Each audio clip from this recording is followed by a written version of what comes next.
Aleluia. Então, o George terminou perguntando qual era o lugar do descanso de Deus nessa história toda, né? Então, ele falou desde o capítulo 1 ao capítulo 15, mostrando a vinda do Senhor Jesus e o início do seu ministério. E quando nós chegamos no capítulo 16 de Mateus, nós temos ali uma virada, que é onde Jesus fala sobre a edificação da igreja, né, no Mateus 16. Então, aqui nós temos Jesus pregando, os primeiros 15 capítulos, ele vindo curar as pessoas, ele vindo multiplicar o pão das pessoas, ele vindo tendo compaixão daquelas ovelhas que estavam sem pastor. E ele veio trazer, então, luz, né, para os gentios, luz para os que estavam longe. Sim, mas, afinal de contas, para que isso tudo? Para que essa pregação que Jesus veio fazer? Essa pregação foi para a edificação da igreja, amém? Então, nós precisamos separar muito bem essas duas coisas. Essas duas coisas não são a mesma coisa. Pregação do Evangelho é para a igreja. E a igreja é o resultado daqueles que são salvos e que agora precisam ser edificados. Então, nós precisamos ser pessoas equilibradas. Não só pregar o Evangelho. Não só achar que por pregar o Evangelho está tudo resolvido. Não está. A pregação do Evangelho é uma rede que nós lançamos ao mar para trazer os peixes. Mas ninguém, salvo algumas pessoas que eu não entendo bem a cabeça deles, que gostam de pescar, eu não consigo entender como é que se gosta de, desculpem, tá? Os pescadores esportivos, mas a pesca de futuro é uma pesca que você lança rede e traz peixe para servir aos homens, para servir às pessoas. Aí tudo bem, tá certo? Então, você não pesca com rede por esporte. Você pesca com uma finalidade, com um objetivo. Então, a pesca é para preparar uma ceia, uma refeição, é para alimentar as pessoas. Então, a pregação do Evangelho é uma pesca, que Jesus veio, e no capítulo 13 de Mateus, ele se nomeou como a semente divina semeada na terra para produzir muitos grãos, não é? E ali você tem a parábola do semeador. O reino de Deus é semelhante a isso. Então, você não lança semente na terra por esporte.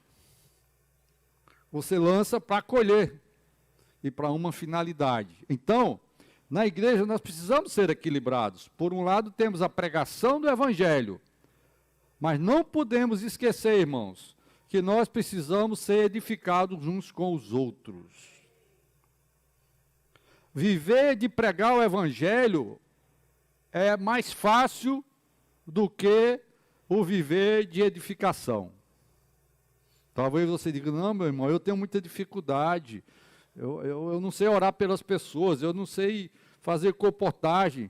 Pois bem, eu quero dizer para você que isso é muito mais fácil do que ser edificado juntos. Amém? Vá servir junto que você vai acreditar no que eu estou falando. Basta juntar dois para servir juntos. Não é, dona Fátima, dona Jussara, estão agora servindo no Ministério das Mulheres, Delane. Eu, às vezes, fico na reunião delas. Eu sou um dos apoiadores, né? Tanto aqui no Ceará, como na região 4, eu e o Carlos Silva somos apoiadores desse ministério, porque tem que ter um maquinista na locomotiva, senão essa locomotiva desembesta ladeira abaixo. Então, tem 2 maquinistas na locomotiva. Eu tenho falado que a vida da igreja é como um trem. As irmãs realmente puxam a vida da igreja. São uma locomotiva, tem muita força. desde que elas tenham 2 maquinistas, pelo menos, muito bons lá dentro. Mas vá se vir junto. 1000 mulheres vão se juntar lá no Congresso. Não, por favor, não peçam opinião, tá? Se tiver lá 1000, 1200, vão ser pelo menos 1200 opiniões. Diferentes. Edificar, irmãos, não é fácil, mas edificar é a maneira de trazer descanso para Deus. Amém? 1 Samuel, está citado ali no Alimento Diário, capítulo 7, Davi queria edificar. Mas não é para quem quer. Ô, irmão, não é para quem quer, é não. Edificar não é para quem quer, não. É para quem morre. Davi queria edificar. Capítulo 7. Então vieram homens... Desculpe, 2 Samuel.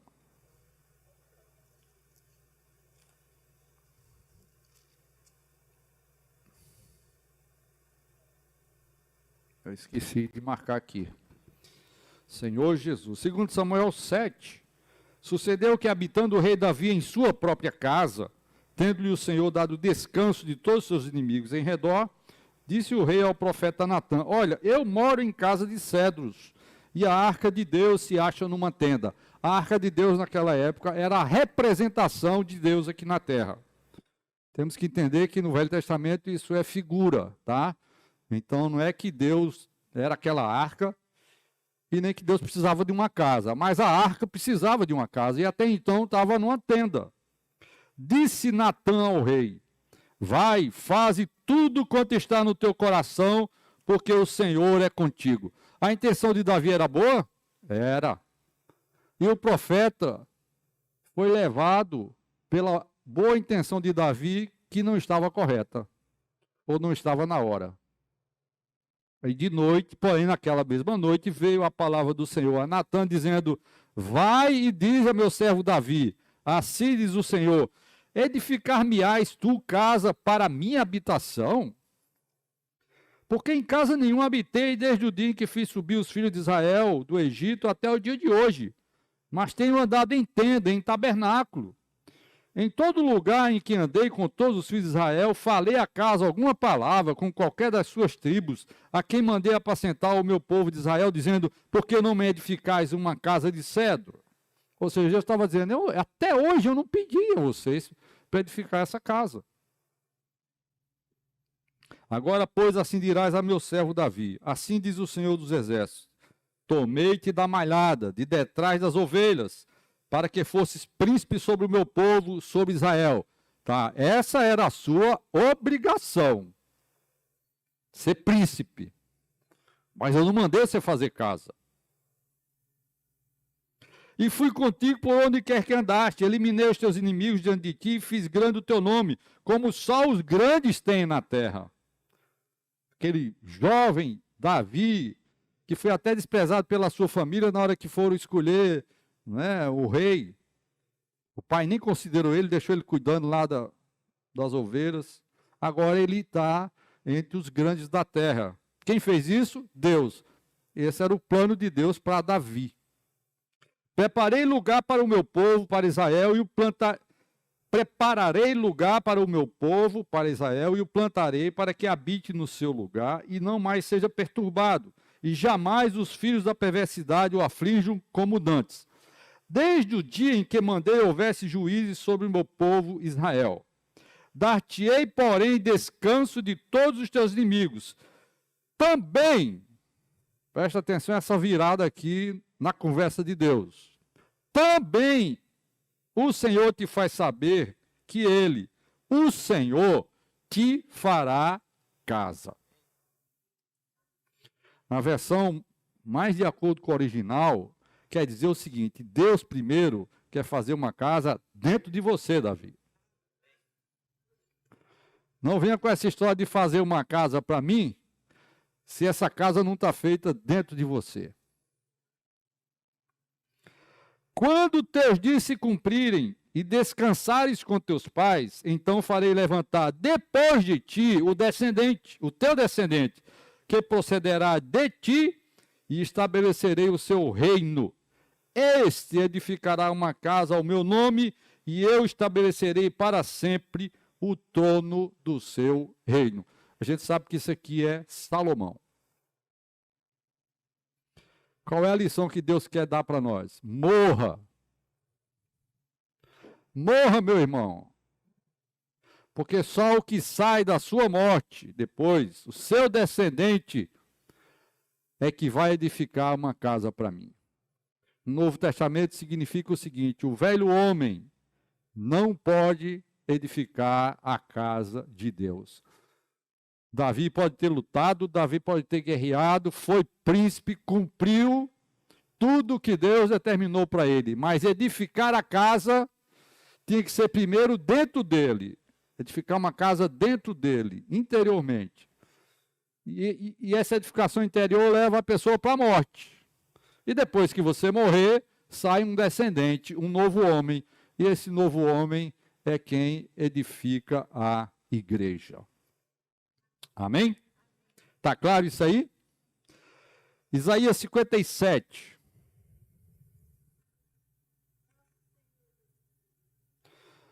Isaías 57, versículo 15.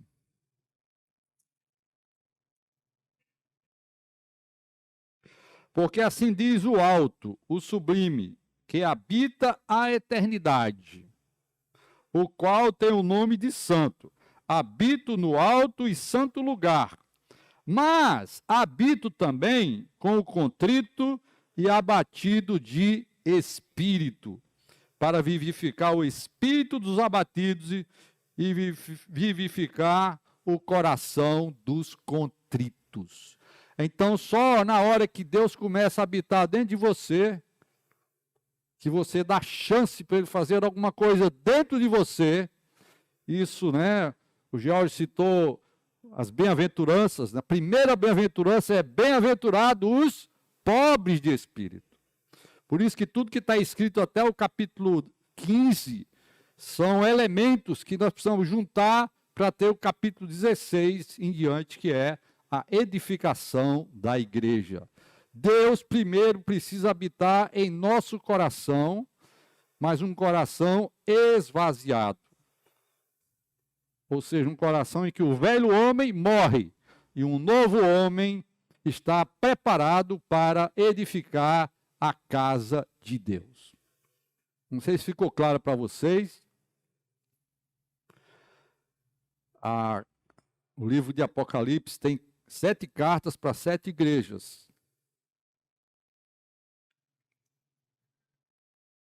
Cinco igrejas com muitos problemas. Uma igreja que o Senhor não elogiou, mas ela também não tinha problema, ela só sofria, que era, né, a igreja em Esmirna, a igreja sofredora. E uma igreja que Deus elogiou, que é a igreja em Filadélfia.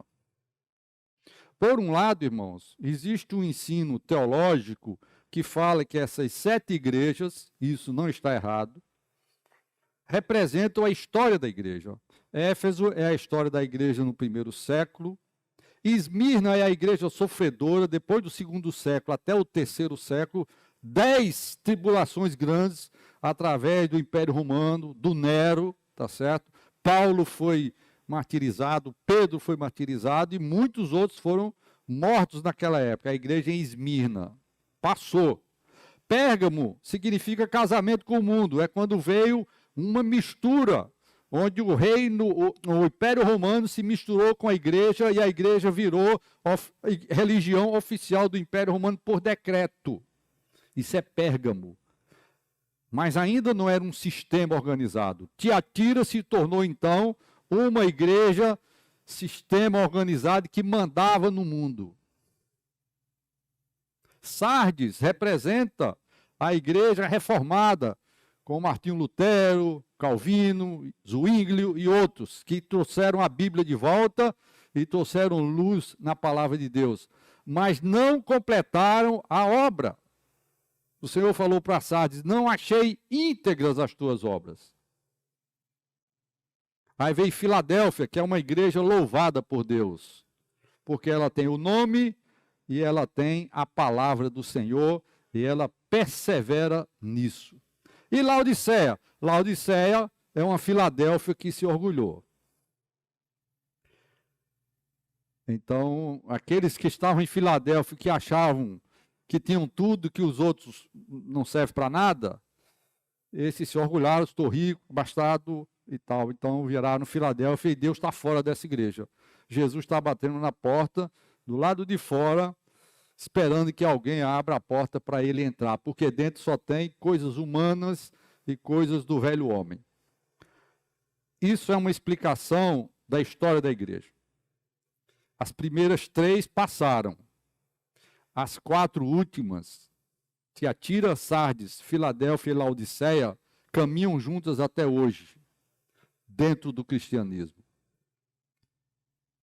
e no meio de nós. Eu não quero dizer aqui que nós que defendemos a unidade do corpo de Cristo, a igreja na localidade, estamos livres dessas coisas. Não estamos livres. Aqueles que começaram a vida da igreja no Brasil, falo pela minha experiência, que eu fui do início, a grande maioria, 95%, estava em Filadélfia. Depois a igreja cresceu. Muitos aderiram ao movimento, vamos botar entre aspas, da unidade do corpo de Cristo, da unidade local. Mas, irmãos, é lamentável o que eu vou falar agora. Mesmo entre nós, temos Tiatira, Sardes, Filadélfia e Laodiceia. É duro esse discurso? Eu estou falando para a gente abrir os olhos, tá bom? Muitos entre nós que reúnem conosco, que ainda não deixaram práticas do catolicismo romano. Muitos entre nós não deixaram o viver de Sardes, um viver doutrinário. Estão totalmente corretos na doutrina, mas não tem realidade nenhuma. Isso é Sardes. Tens nome de que vives, mas estás morto. Só tem nome de que vive. Eu não estou falando dos de fora, não, irmãos. Eu estou falando dos de dentro, tá?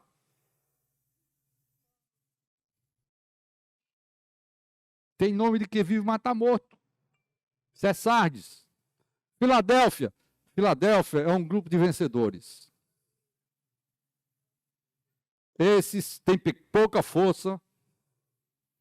Esses não negam o nome do Senhor e perseveram na palavra do Senhor. Ou seja, praticam a palavra do Senhor. A vida deles é igual aonde eles vão. Aonde eles estão, a expressão de Deus. Aonde eles estão, a amor fraternal, que é a característica da igreja em Filadélfia. E Laodiceia? Laodiceia é aqueles que estão mornos. Não são quentes, nem são frios, mas uma coisa o Senhor falou: eu estou a ponto de vomitar você da minha boca. Você está em qual situação? Tiatira? Ídolos. Ah, não, irmão, eu não estou no sistema católico. Sim, mas você tem ídolo ou não na sua vida? Se você tem algum ídolo, você está em Tiatira. Se tem uma Jezabel mandando na sua vida,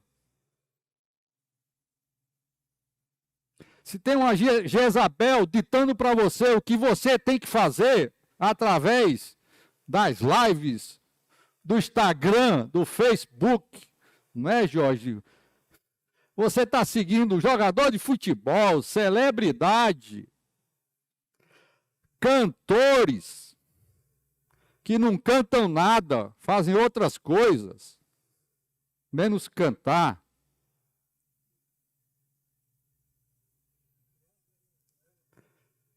Novela, eu acho que novela, eu acho que é fichinha hoje, viu, Aragão? Novela hoje, televisão aberta, canal aberto, é uma inocência, no sentido de abrangência.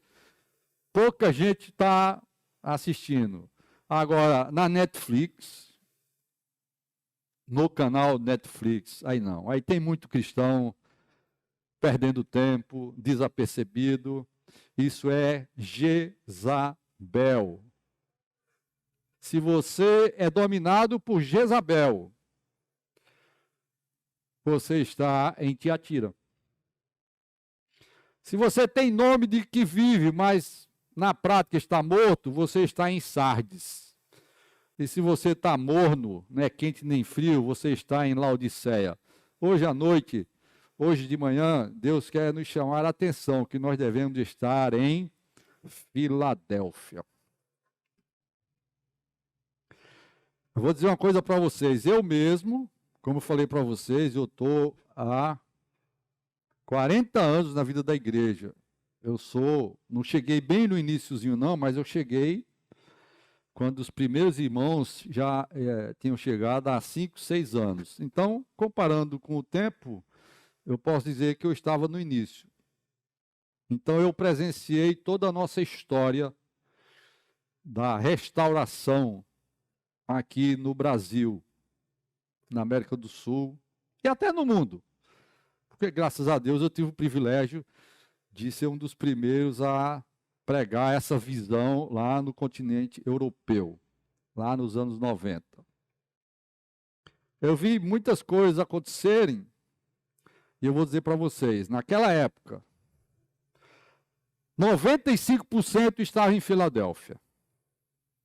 Hoje, irmãos, eu não sei se temos 60%, se temos 50%. E isso vai variar de igreja para igreja. E Deus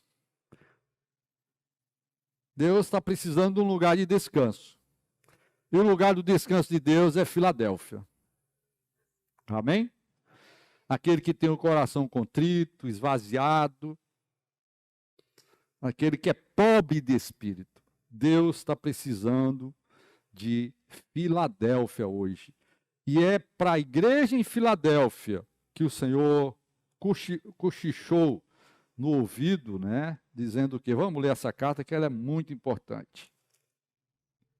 Capítulo 3, versículo 7. Ao anjo da igreja de Filadélfia escreve: estas coisas diz o santo, o verdadeiro, aquele que tem a chave de Davi, que abre e ninguém fechará, e que fecha e ninguém abrirá.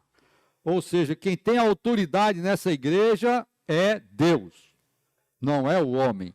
Quem tem a chave é o santo, o verdadeiro. Amém?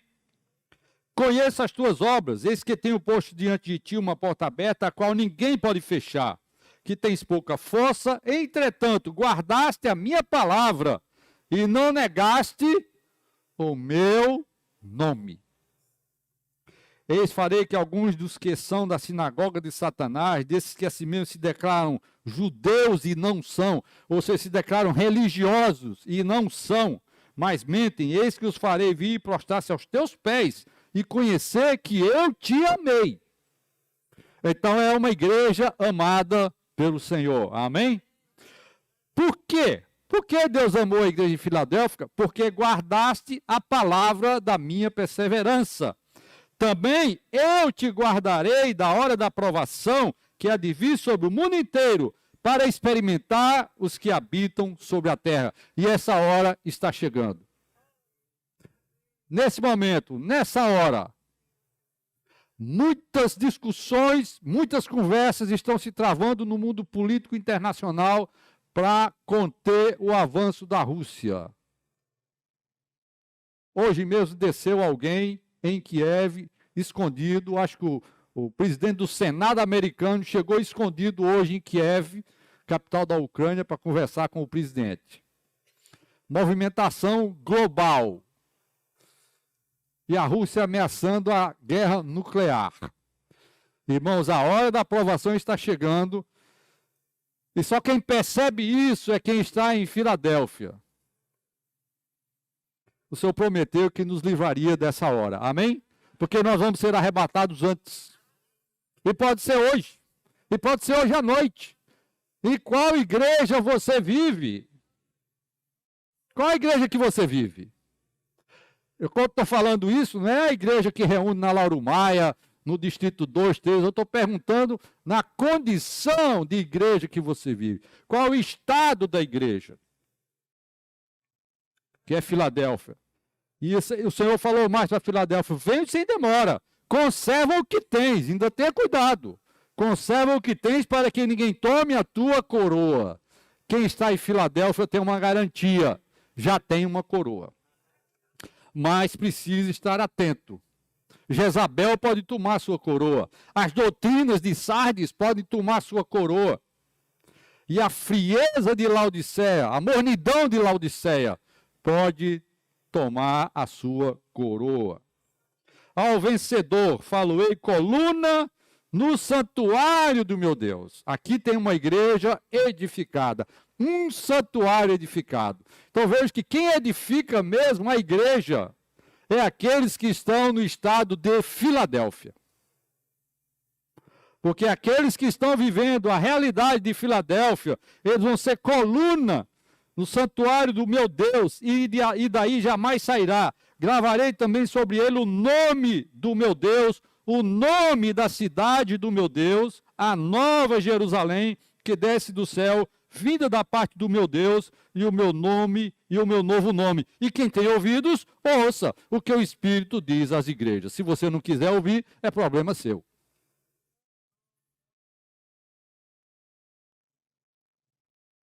Amém? Então, meus irmãos, eu quero duas coisas nessa comunhão. Estou já acabando aqui. Primeiro, qual é o estado em que você se encontra? Você vive em qual igreja? Isso é uma reflexão interior que todos nós precisamos fazer. Amém? Reflexão interior. Davi, você precisa morrer. Davi, você não vai edificar uma casa para mim, porque você precisa primeiro morrer, e aquele que vai sair de ti, o novo homem, é quem vai edificar a minha casa. Então, esse novo homem é a igreja em Filadélfia. Amém? Isso é do ponto de vista, irmãos, individual e interior. Está bem claro isso aí? Por outro lado, Filadélfia declara que é a igreja. E nós aqui, como eu falei, pelo menos 60%, vou chutar assim, nós temos essa realidade. E qual é a diferença de Filadélfia para os outros grupos cristãos? Se alguém perguntar para você, por que você está lá, naquela igreja, a igreja em Fortaleza, e por que você não está na igreja A, B, C ou D? Porque nós não somos mais um grupo denominacional. E por que não somos mais um grupo denominacional? Eu estou falando nós, representando os de Filadélfia, tá certo? Porque nós nos reunimos no nome do Senhor. É simples. O Senhor Jesus falou, acho que em Mateus 8, viu? Da sua parte aí, viu, Jorge? Mateus, acho que é 8. Onde estiver, não, Mateus 18. Onde estiverem 2 ou 3 reunidos em meu nome, eu estarei no meio deles. Aqui está muito claro que Jesus está no meio daqueles que estão reunidos em seu nome. E nenhum outro nome a mais. Essa é a resposta. Porque nós não somos mais um grupo denominacional, porque nós nos reunimos no nome do Senhor Jesus. E quem manda no nosso meio é o Espírito Santo, não é nenhum homem. Só essas duas coisas, somente. Isso é a realidade de Filadélfia. Isso é a realidade da igreja amada por Deus.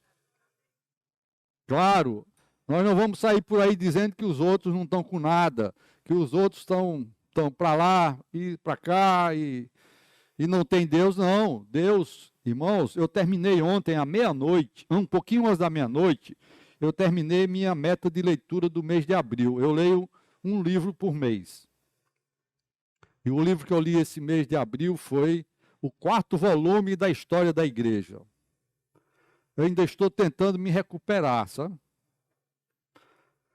Dos 4 volumes.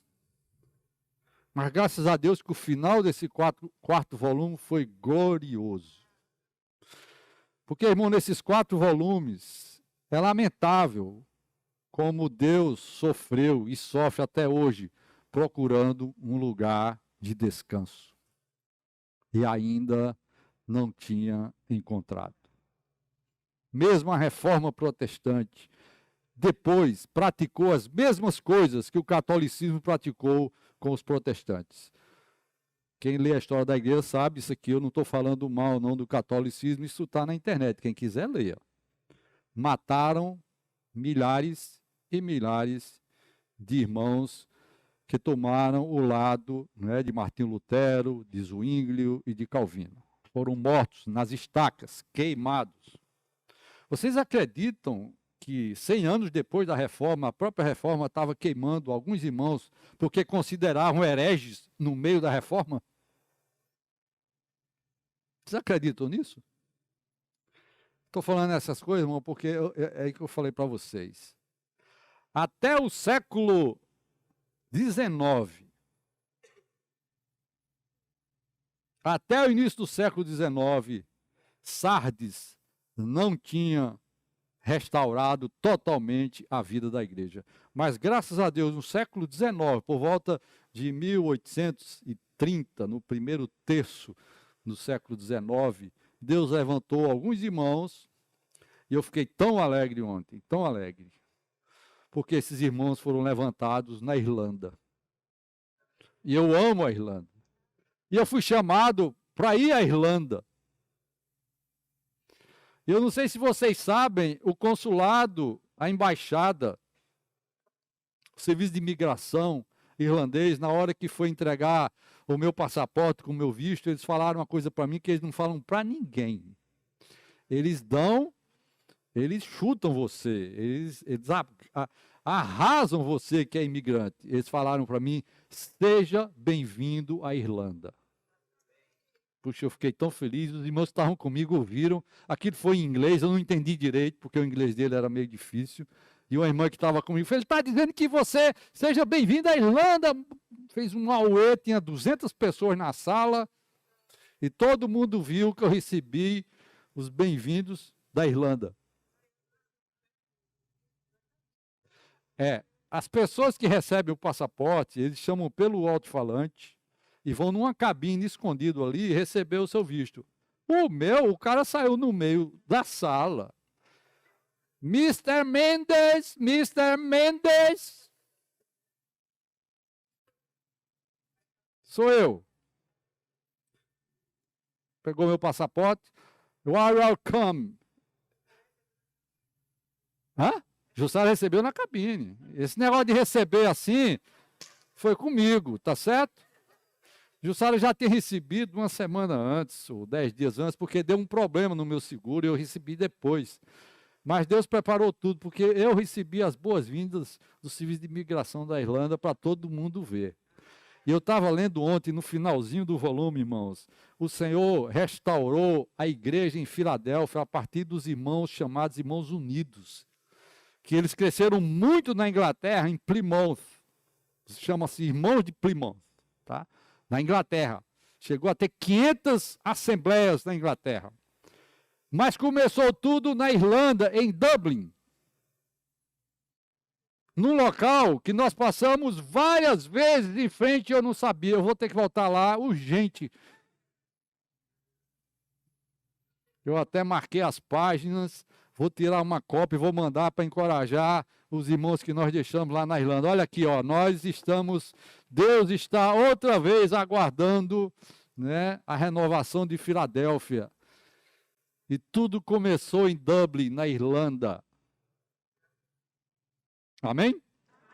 Ali começaram os irmãos a se reunir simplesmente em o nome do Senhor Jesus e com a autoridade do Espírito Santo.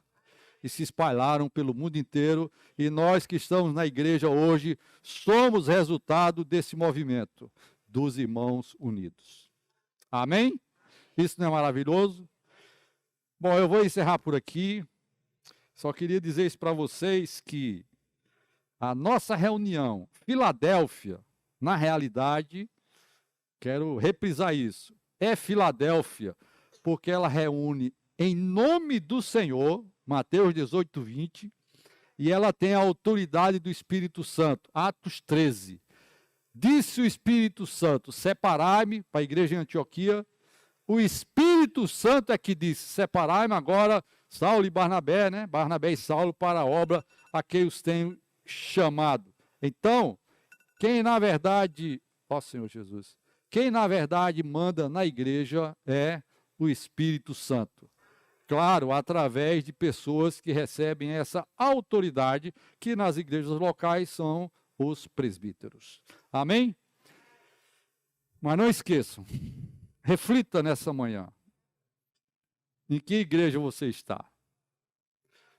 Talvez você pensasse que estava todo mundo aqui no mesmo barco, está tudo muito bem, as mil maravilhas, mas eu quero dizer para você que pode não estar. Porque a igreja, ela não é visível. Ela não é quatro paredes, elas não são os 4 locais que nós temos em Fortaleza, elas não são o grupo dos que vêm aqui. A igreja é Filadélfia, uma igreja que é amada por Deus, que não nega o nome do Senhor e que persevera na palavra do Senhor. Amém? Vamos edificar a igreja? É essa igreja edificada que as portas do inferno não prevalecem contra ela. Mateus 16. Amém? Nesse semestre nós vamos conversar muito sobre isso. Isso é apenas a introdução, tá bom? Tem muitos detalhes que nós precisamos conversar. Amém? Louvado seja o Senhor. Eu acho que podíamos revisar em pequenos grupos, né, Simval? Como a gente tem fazendo, tá bom? Grupos no máximo aí de 10,